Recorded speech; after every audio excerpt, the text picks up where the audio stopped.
안녕하세요. 오늘도 사연살롱을 찾아주셔서 감사합니다. 성북동에 사는 50대 여성이에요.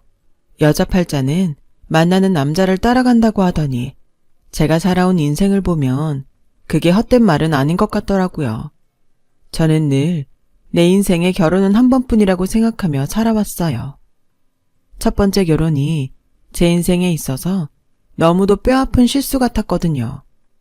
누구나 시작할 때 불행한 결말을 짐작하지 않는 것처럼 저 역시 제 결혼이 파국으로 치달을 거라는 생각은 해본 적이 없었어요. 핑크빛 인생은 아니어도 남들처럼 평범한 인생 정도는 꿈꿨더랬죠. 하지만 인생이 어디 내 바람대로 흘러가나요. 내 의지와 상관없이 소나기가 내리면 비를 맞고 햇살이 비추면 볕을 쬐는 거죠. 한마디로 첫 결혼은 완전 실패였어요.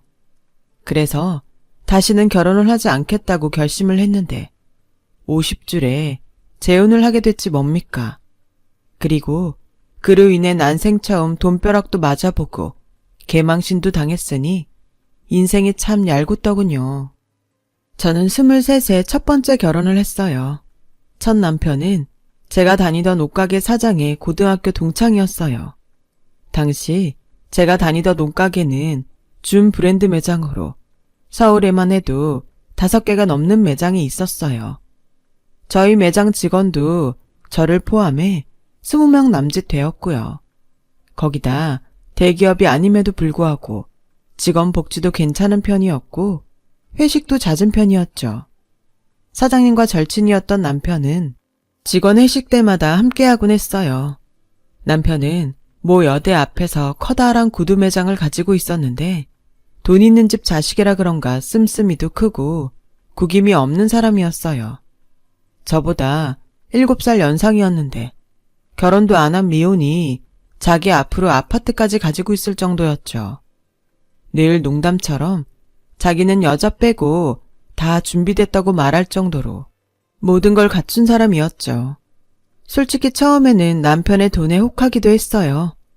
저처럼 쥐뿔도 없는 집에서 자란 사람은 꿈도 꿀 수 없는 생활을 하고 사는 게 부럽기도 하고 저런 남자 만나서 팔자를 고칠 수 있다면 얼마나 좋을까 하는 생각을 했거든요. 그렇다고 남편을 꼬시려고 뭘 어떻게 했던 건 아니에요. 그저 나와는 다른 세상에 사는 사람이라고 생각했을 뿐이었죠. 그런데 인연이 되려니 내 노력과는 상관없이 연결이 되더라고요. 그날도 다들 신촌 형제갈비에 모여 회식을 하고 있었는데 남편이 고깃집으로 찾아왔어요. 바빠서 하루 종일 한 끼도 못 먹었다고 말하며 자리에 앉았는데 이미 파장 분위기라 고기도 떨어지고 먹다 남은 된장찌개가 고작이었어요. 결국 빈속에 맥주만 마시게 되었죠. 마침 남편 앞자리에 앉아있던 저는 그 모습이 안 됐어서 얼른 나가 도로변 포장마차에서 떡볶이를 사왔어요. 빈속에 술 마시면 속버리니 이거라도 안주 삼아 먹으라고 말이죠. 그러자 남편은 그 자리에서 개눈 감추듯 순식간에 먹어 치우더군요. 그리고 다음날 남편이 퇴근 시간쯤에 저희 매장으로 찾아왔어요. 얻어먹은 거에 보답하고 싶다면서요. 솔직히 그 말에 기뻤지만 혹여라도 매장에 이상한 소문이 퍼지지 않을까 걱정이 돼서 거절했어요. 죄송하지만 그건 좀 곤란해요. 사장님 친구분이랑 둘이 밥 먹었다간 괜히 이상한 소문이 날 것 같거든요. 그냥 마음만 받을게요. 그랬더니 남편이 그러는 거예요. 아니, 내가 언제 둘이서 먹재요? 다 같이 가서 먹자는 얘기죠. 매번 남의 회식에 끼어서 먹는 게 미안하기도 해서 한턱 쏘려는 건데 설마 나랑 둘이 먹고 싶었던 거예요? 재선씨 그렇게 안 봤는데 은큼하네. 그 말의 순간 저는 얼굴이 발갛게 달아올랐어요. 남편은 그런 제 모습을 보며 재밌다는 듯 키득거렸고요.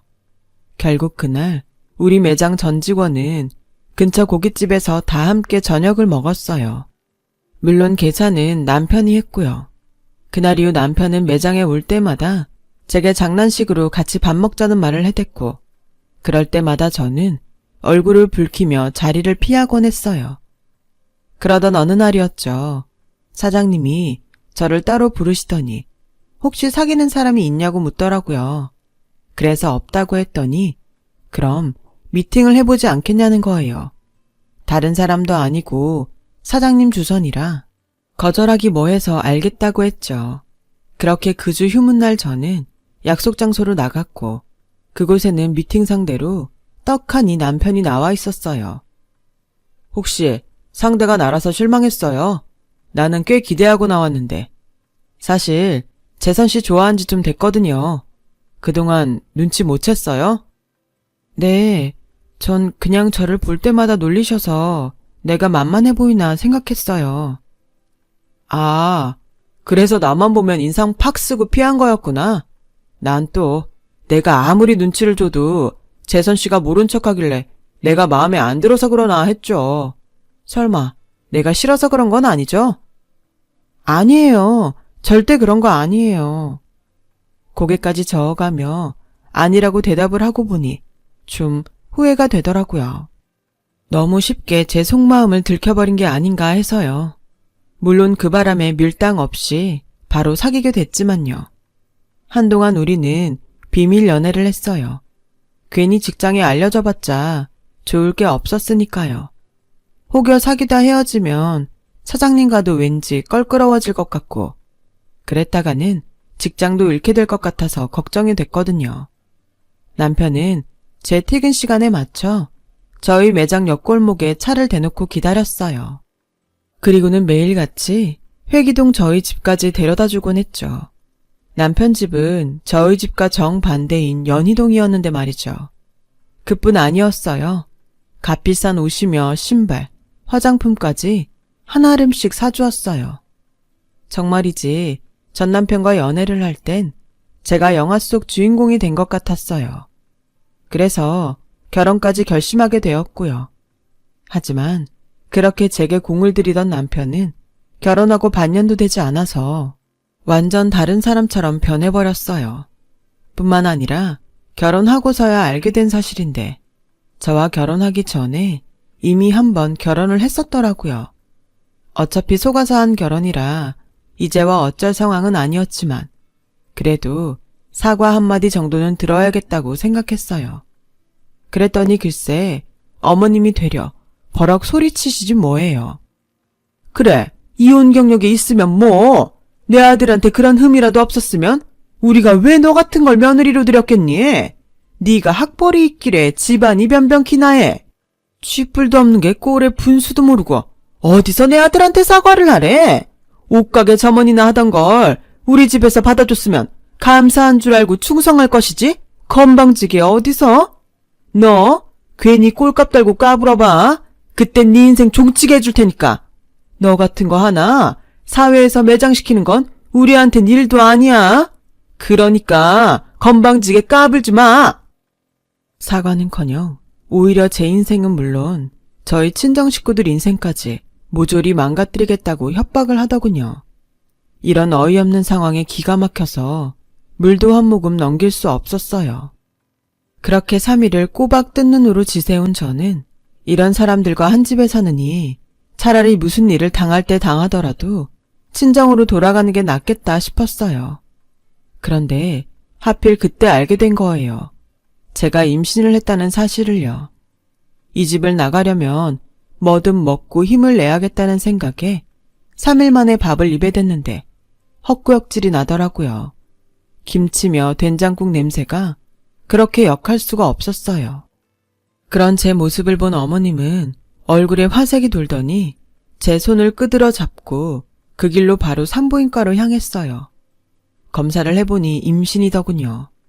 어머님은 의사한테 아들인지 딸인지 집요하게 물었어요. 그러자 의사는 일단은 산모 몸 상태가 안 좋은 것 같으니 가급적 쉬면서 양질의 음식을 먹이라고 했어요. 끝내 손주의 성별을 알아내지는 못했지만 그래도 손주를 안게 됐다는 생각에 어머님은 무척 들떠 보였어요.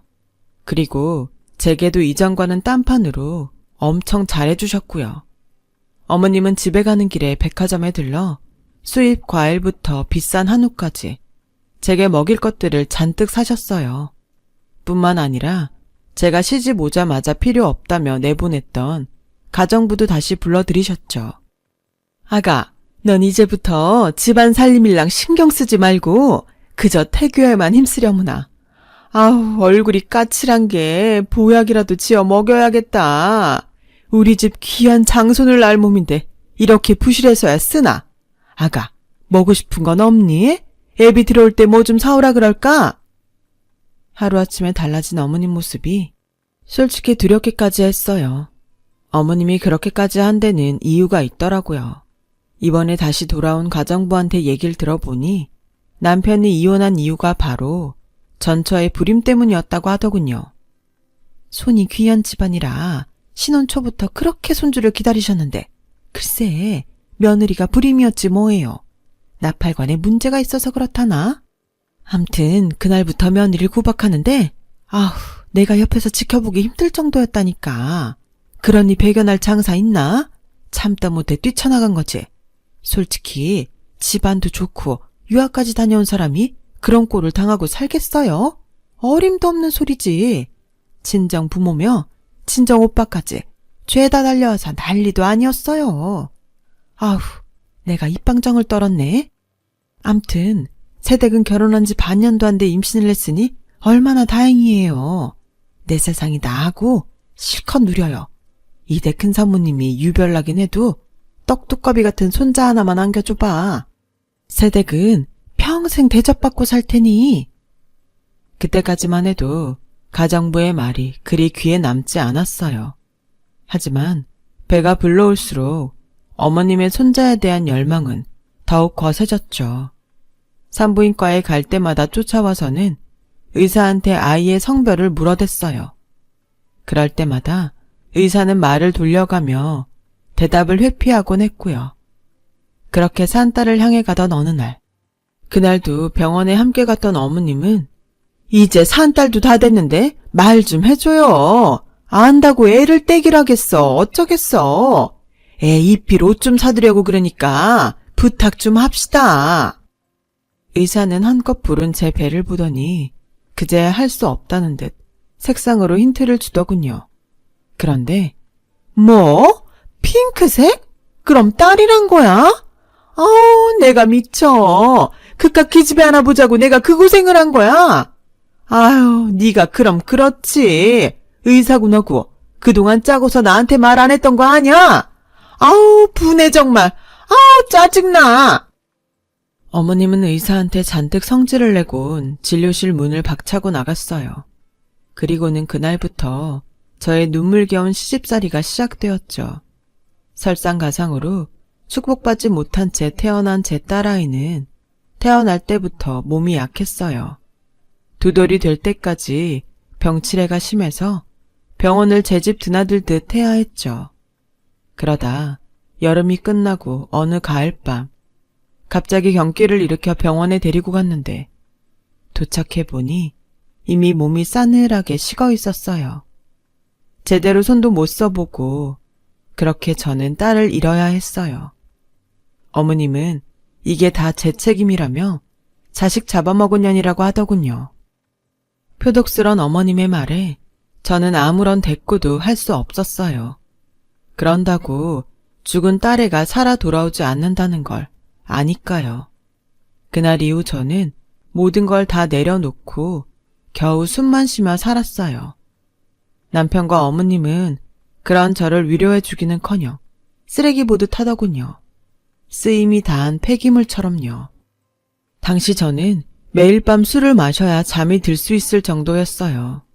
술에 취하면 아이 방에 들어가 한참을 울다 지쳐서 잠이 들곤 했죠. 그렇게 몇 달이 지난 어느 날 남편이 집으로 웬 여자를 데려왔어요. 뻔뻔하게도 2사람은 보란듯이 제 앞에서 애정행각을 벌이더군요. 여자는 대학 졸업을 앞둔 여대생으로 남편의 새 여자친구였죠. 그동안 외도를 하는 건 알았지만 집에 여자를 데려온 건 처음이었어요. 듣던 것보다 많이 늙어 보이네요. 7살 연하라더니 오히려 누나 같아요. 그러니 우리 오빠가 그쪽이 여자로 안 보인다고 하죠. 여대생은 내 남편 팔에 안겨 젊음을 무기로 저를 깔고 뭉개더라고요. 보다 못한 저는 앞에 있던 물잔을 여자한테 뿌렸어요. 나이도 어린 게 어디서 못된 것만 배워 처먹었니? 가정 있는 남자 꼬셔서 불륜 저지르고도 창피한 줄 몰라? 너 이러는 거 네 부모님은 아시니? 그러자 남편이 벌떡 일어나 제 뺨을 치며 소리쳤어요. 이게 어디서 못 배워먹은 짓거리야. 야, 무식한 짓 좀 작작해라. 사람들 보기 창피하지도 않냐? 맨날 집구석에서 술이나 처먹고 사니까 네가 그 수준인 거야. 아무리 너보다 나이가 어려도 처음 본 사람한테 반말 짓거리를 하고 싶니? 게다가 어디서 행패까지 부려. 못 배운 티를 그렇게 내고 싶어? 됐고, 차라리 잘 됐다. 불쌍해서 천천히 얘기할까 했는데 이참에 우리 이혼하자. 나 더는 너랑 못 살겠거든. 엄마하고도 얘기 끝났으니까 그렇게 알고. 얼마면 되냐? 위자료 말이야. 어차피 너도 팔자 고치려고 나랑 결혼한 거잖아. 엄마 모르게 좀 챙겨줄 테니 그거 먹고 떨어지라고. 먹긴 놈이 성낸다고 불륜을 저지른 놈이 오히려 제게 당당하게 이혼을 요구하더라고요. 저는 거절했어요. 쫓겨날 때 쫓겨나더라도 저 인간이 원하는 대로는 해주기 싫었거든요. 그런데 남편은 더 이상 제가 알던 사람이 아니더라고요. 제가 이혼을 거절하자 글쎄 제게 이혼 소송을 걸었지 뭐예요. 평소 딸의 생각에 술을 마신 건 사실이지만 그렇다고 알코올 중독자 수준은 절대 아니었어요. 그런데 가정부랑 기사한테 뒷돈을 썼는지 두 사람이 법정에서 제가 늘 술에 빠져 사느라 어머님께 욕설과 폭력을 휘둘렀다고 거짓 증언을 하는 바람에 결국 위자료 한 푼 못 받고 집에서 쫓겨나야 했어요. 저 역시 남편의 외도를 주장했지만 증거도 없던 터라 소용없었죠.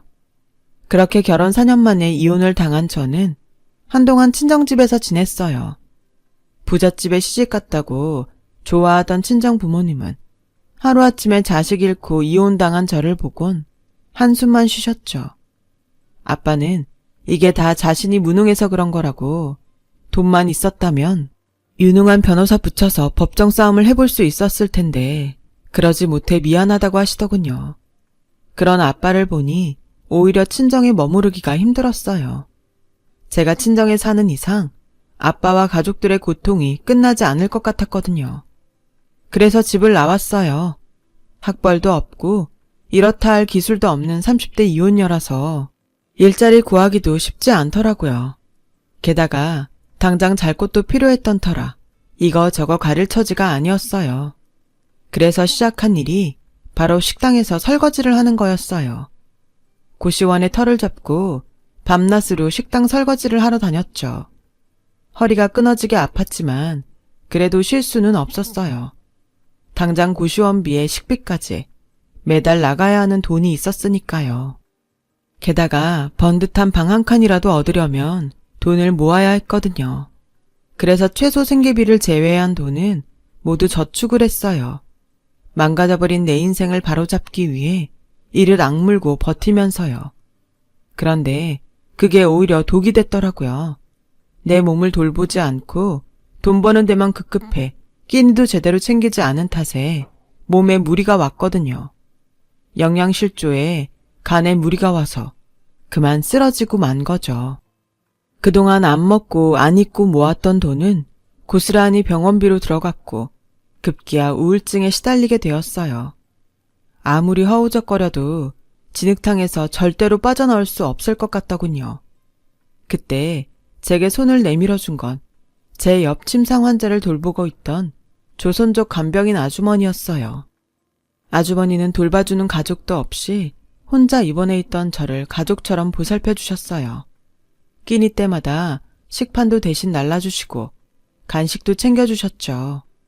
아주머니는 한국에 돈 벌러 왔다가 사고로 죽은 남편을 대신해 환갑이 가까운 나이에 혈혈단신으로 한국에서 일을 하고 산다더군요.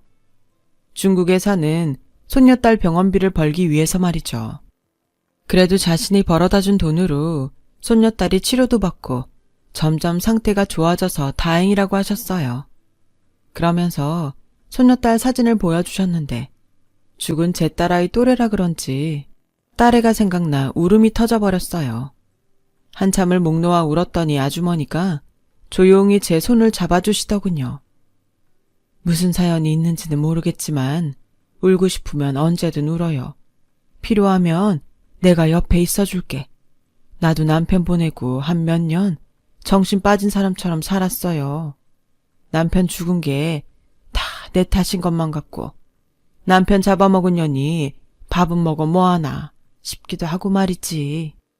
그런데 시간이 지나니까 어떻게든 살게 되더라고.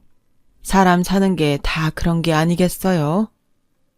그날 아주머니의 따뜻한 위로에 저는 다시 몸과 마음을 추스릴 수 있었어요. 그리고는 아주머니 소개로 간병인 센터에 등록해 간병인 교육을 받게 되었죠. 환자의 아픈 몸은 의사가 고쳐주지만 상처받은 마음을 곁에서 간병하는 사람이 어루만져 주어야 한다던 아주머니 말씀을 가슴에 새긴 채로요. 교육 과정을 이수한 저는 본격적으로 간병인 생활을 시작했어요. 환자 옆에서 쪽잠을 자며 먹이고 씻기고 치료실에 데리고 다니느라 몸이 천근만근 같았지만 그래도 나로 인해 환자와 가족들이 조금은 편해질 수 있다는 생각을 하니 왠지 뿌듯하더라고요. 그렇게 바쁘게 살다 보니 눈에 밟히던 딸아이에 대한 그리움도 조금씩 무뎌지기 시작했어요. 아주머니 말처럼 말이죠. 그렇게 20년 가까이 간병인 생활을 하다 보니 주변에서 찾아주는 사람도 늘고 월급도 많이 늘어갔어요. 그리고 반가운 얼굴을 만나 뜻밖의 소식도 들었지 뭐예요. 하루는 일을 마치고 집으로 가려는데 길에서 낯익은 얼굴을 만나게 된 거예요. 오래전 일했던 옷가게 사장이었죠. 옷가게 사장님은 저를 보자 눈시울을 붉히시더라고요. 제가 딸을 잃고 이혼까지 당했다는 소식을 듣고 얼마나 걱정했는지 모른다며 무척이나 미안해하더군요. 그러면서 전남편 소식을 들려주었어요. 전남편은 여대생과 결혼도 하지 못한 채 유학자금만 홀라당 뜯기곤 버려진 지 오래였고 집이 꼬꾸라진 이후 재기를 못해 일용직을 전전하다 몇 년 전 세상을 떠났다고 하더군요. 그렇게 살고 갈 거 어쩜 나한테 그리 모질게 굴었나 싶었어요. 인생 참 부질없다는 생각도 들었죠. 그 무렵 저는 평소 알고 지내던 간호사를 통해 입주 간병인 제의를 받았어요. 그렇게 들어간 집이 바로 제 두 번째 남편 집이었죠. 두 번째 남편은 저와는 띠동갑으로 중소기업을 운영하던 분이었는데 뇌경색으로 쓰러진 이후 너무 늦게 발견되는 바람에 반신이 마비가 돼서 거동이 힘든 상황이었죠. 비록 침상에 누워 혼자 힘으로는 밥도 떠먹을 수 없는 처지였지만 딱 봐도 배움도 깊고 매너가 좋은 분 같더군요. 아내와는 10수년 전에 사별을 하고 결혼한 아들이 하나 있는데 아들은 아버지 대신 회사를 운영하느라 바빠 거의 집에 찾아오지 않고 있었죠. 그건 며느리도 마찬가지였어요. 집에는 사장님과 파출 아주머니, 그리고 입주 간병을 맡은 저, 이렇게 세 사람이 다였어요. 그나마도 파출 아주머니는 출퇴근을 하셔서 밤에는 사장님과 저 둘뿐이었죠. 처음엔 남자 환자와 단 둘이 있어야 한다는 점 때문에 이 일을 해야 하나 고민을 했는데 막상 와서 보니 환자가 점잖기도 하고 거동이 힘들어서 딱히 별일은 없겠다 싶어 하기로 했어요. 거기다 옆에서 감시하는 가족도 없고 오히려 편하겠다 싶었죠. 그런데 모든 가정에는 나름대로의 사정이 있는 것처럼 이 집에도 나름의 문제가 있더라고요. 파출 아주머니 말로는 사장님이 쓰러지시게 된 게 아들과 말다툼을 하고 난 뒤였다고 했어요. 그리곤 아버지가 쓰러지자마자 바로 회사에서 아버지 자리를 차지했다나요? 이 집 아들이랑 며느린 사장님이 빨리 죽기를 바라는 사람들이야. 지 아버지 재산 빼먹을 생각에 눈이 시뻘건 년놈들이지. 돈이 많으면 뭐해? 자식이 지 부모 죽기만 바라는 천하의 잡놈인걸. 세상에서 제일 힘든 게 자식 농사라잖아. 그걸 망친 거지 뭐. 이댁 사장님은 인품도 훌륭하시고 좋은 일도 많이 하시는 분인데 참 안 됐어. 비록 하더라 통신이니 그리 신빙성은 없었지만 몇 달간 입주해서 지켜보니 꼭 틀린 말 같지는 않았어요. 제가 입주하고 석 달이 다 돼가도록 아들 내외가 찾아온 건 처음 입주하던 날 뿐이었거든요. 그 후로는 전화도 한 통 없더라고요. 사장님은 힘이 빠진 눈으로 늘 창밖 풍경만 바라보셨어요. 음악도 싫고 TV도 싫다 하셔서 집안은 늘 절간처럼 적막했죠. 파출 아주머니가 퇴근한 이후에는 더더욱 그랬어요. 살면서 이렇게 고요하고 평온한 환경에서 살기는 처음이었죠. 그러던 어느 날이었어요. 사장님이 망고가 먹고 싶으시다고 사다 달라고 하시더라고요. 그래서 집 근처 마트에 갔다 왔는데 글쎄 돌아와 보니 사장님이 바닥에 떨어져 계시더라고요. 그런데 스스로 자신의 머리를 바닥에 내리 찍고 있지 뭐예요. 저는 달려들어 사장님 머리를 손으로 받치고는 제 무릎 위에 놓았어요. 사장님은 거칠게 반항을 하며 자길 내버려 두라고 소리치더군요. 차라리 죽게 해달라고요. 비참해서 더는 못 살겠다나요? 그 말에 나도 모르게 화가 치밀었어요. 그래서 그러면 안 되는데 소리를 질렀죠. 사는 게 비참하다고요? 죽고 싶다고요? 건방진 소리 마세요. 어리광 부리지 말라고요. 세상엔 사장님보다 더 힘든 사람도 많아요. 그래도 다들 어떻게든 살아보겠다고 아등바등 하는 거라고요. 살아있으니까 어떻게든 살아내야 하니까. 그게 세상에 태어난 이상 인간이 해야 하는 의무라고요. 반평생 넘게 편히 사셨잖아요. 남들 부러움 사면서 떵떵거리고 잘 사셨잖아요. 그런데 이만한 일에 비참하다고 목숨을 버려요? 남들은 평생 죽지 못해 살 만큼 비참하게 사는데 고작 1년 이러고 살았다고 자신을 포기하냐고요. 갓 태어나 엄마 품에 안겨보지도 못하고 인큐베이터에서 지내는 갓난 아기들도 어떻게든 살겠다고 두 주먹 불끈 쥐고 울어요. 그런데 다 큰 어른이 이깟 시련도 못 감당해서 포기하겠다고요? 창피한 줄 아세요. 다른 건 몰라도 나는 내 환자는 절대 죽게 안 놔둬요. 그러니까 나 몰래 죽을 생각일랑 꿈도 꾸지 마세요. 아셨어요? 악을 쓰고 덤비는 제 기세에 눌린 사장님은 저를 빤히 보시더니 힘겹게 말씀하셨어요. 알았으니까 내 목 잡은 손에 힘 좀 빼요. 이러다 목 절려 죽겠어요. 순간 화를 내느라 사장님 목을 잡고 있던 걸 깜빡했던 저는 그제야 놀라서 손에 힘을 풀었어요.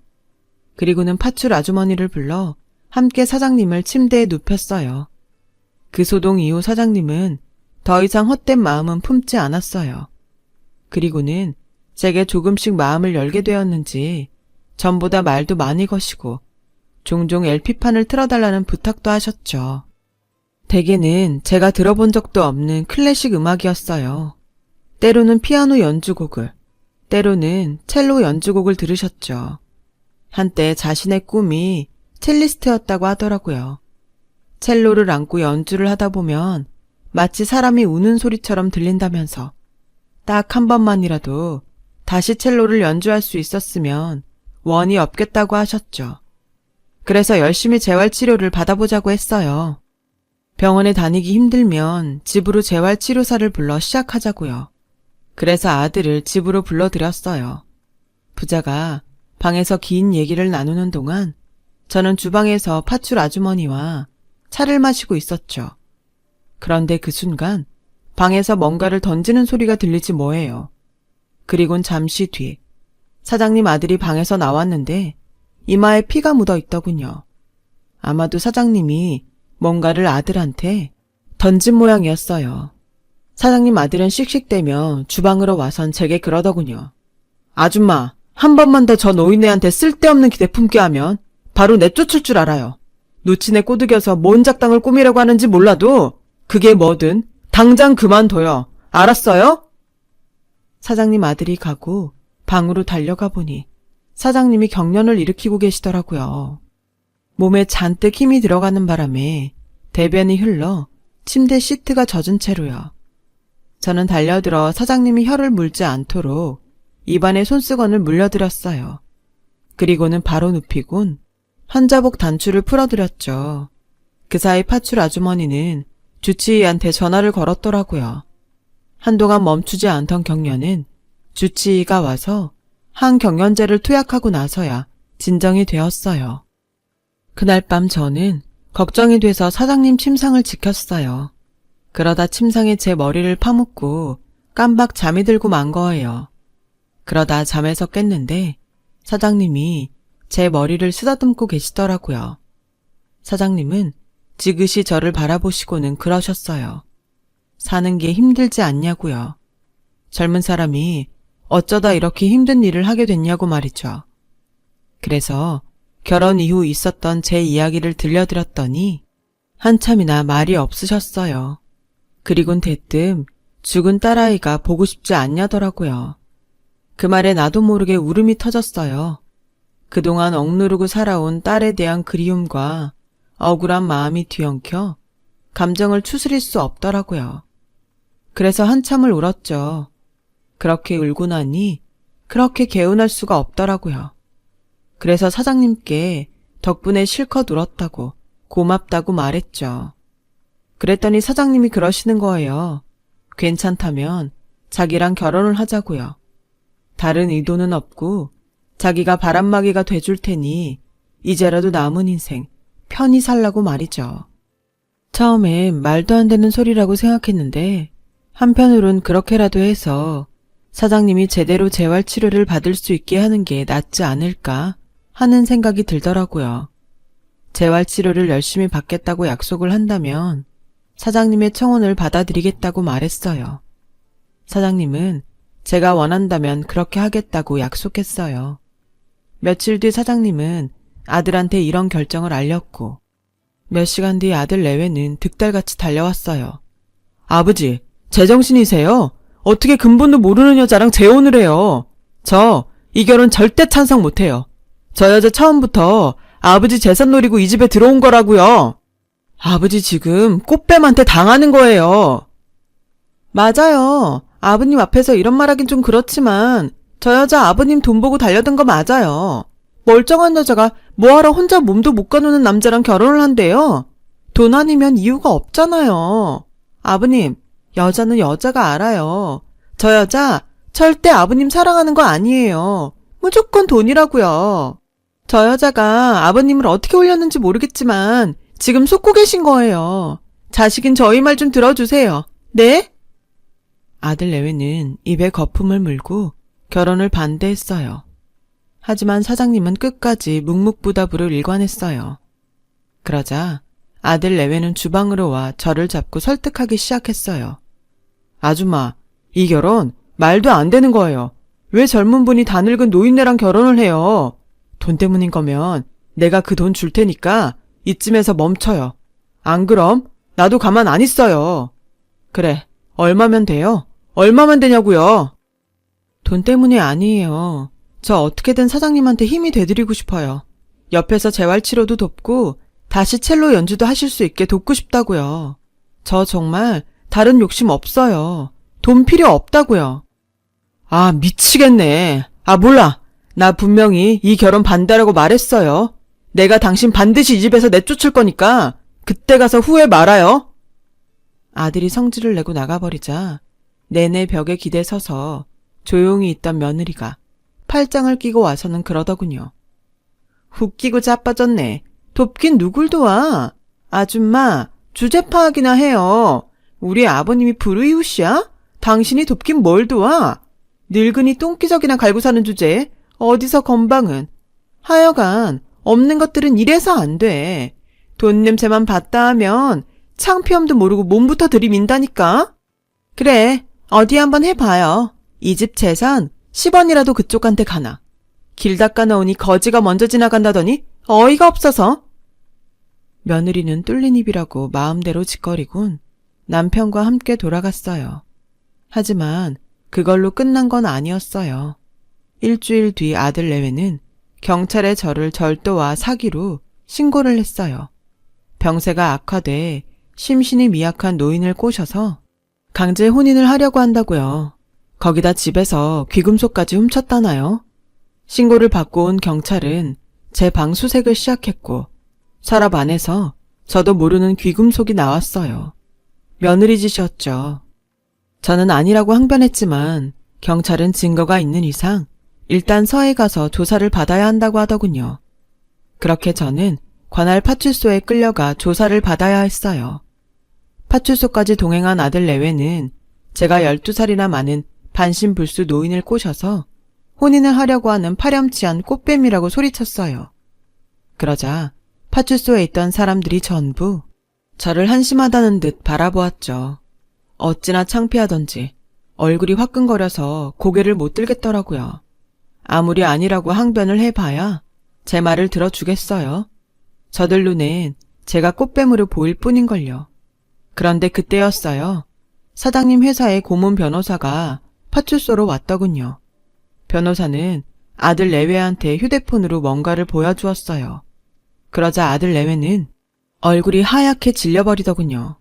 조금 전까지 기세등등하던 두 사람은 갑자기 꼬리를 내리고는 경찰한테 자기들이 뭔가 착각을 한 것 같다며 신고한 걸 취소하겠다고 하지 뭐예요. 그리고는 제게 와서는 미안하다고 고개를 숙이더라고요. 얼떨떨하긴 했지만 일단 사과를 받아들이기로 하고 집으로 돌아왔어요. 그랬더니 휴무였던 파출 아주머니가 집에 와 있지 뭐예요. 알고 봤더니 저를 구해준 건 바로 파출 아주머니더라고요. 일주일 전 아주머니는 퇴근길에 상추를 좀 따가려고 마당 뒤편 텃밭에 갔는데 그때 마침 안채에서 나오던 아들 내외가 나누는 대화를 듣게 된 거예요. 듣다 보니 심상치 않은 내용이 나오길래 휴대폰으로 동영상 촬영을 했던 거죠. 대화 내용은 1년 전 사장님이 뇌경색으로 쓰러지셨던 날에 대한 거였어요. 알고 보니 아들 내외는 사장님이 쓰러지신 걸 알고도 119에 신고도 않고 서재로 달려가 유언장을 찾고 있었더라고요. 유언장을 찾느라 시간을 허비하는 바람에 사장님의 상태는 더 악화됐던 거였죠. 파출 아주머니는 괜히 남의 집 일에 끼어들었다가 분란만 일으킬 것 같아서 입을 다물고 있었는데 오늘 갑자기 며느리가 전화해 해고 통보를 하자 화가 나서 동영상을 들고 사장님을 만나러 온 거였어요. 동영상을 본 사장님은 고문 변호사를 파출소로 보내셨던 거고요. 결국 그 일로 아들은 회사에서 쫓겨났고 차후 유산도 받을 수 없게 되고 말았어요. 부모 목숨보다 돈이 먼저인 자식은 필요 없으니까요.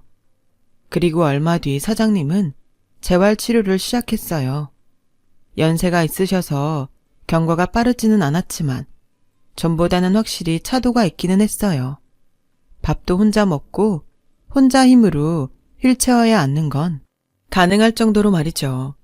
물론 아직은 샤워를 하거나 걸을 수는 없지만 지금처럼 열심히 재활치료를 한다면 가능할 거라 생각해요. 참, 그리고 얼마 전 저는 사장님과 혼인신고를 했어요. 신혼여행은 사장님이 걸을 수 있게 되면 가자고 했지만 그게 5년 뒤가 될지 10년 뒤가 될지는 모르겠네요. 아무튼 덕분에 저는 난생 처음 기사가 딸린 차를 타고 백화점에서 장을 보는 호사도 누리게 되었어요. 여자는 만나는 남자 따라 팔자가 변한다더니 반백살이 된 지금에야 사모님 대접을 받고 살게 된 거죠. 상처가 많은 인생이라고 해서 나조차 포기하려고 했던 인생이지만 힘든 시간을 버티고 나니 이렇게 꽃길을 걷는 날도 찾아오네요. 역시 인생은 끝날 때까지 끝난 게 아닌 모양입니다. 지금까지 제 사연을 들어주셔서 감사합니다. 건강하시고 앞으로의 좋은 날을 위해 많은 분들 힘내시길 바랍니다. 여러분, 사연 댓글에 응원과 현명한 조언 부탁드려요. 좋아요와 구독은 저에게 큰 힘이 됩니다. 오늘도 좋은 일 가득하세요.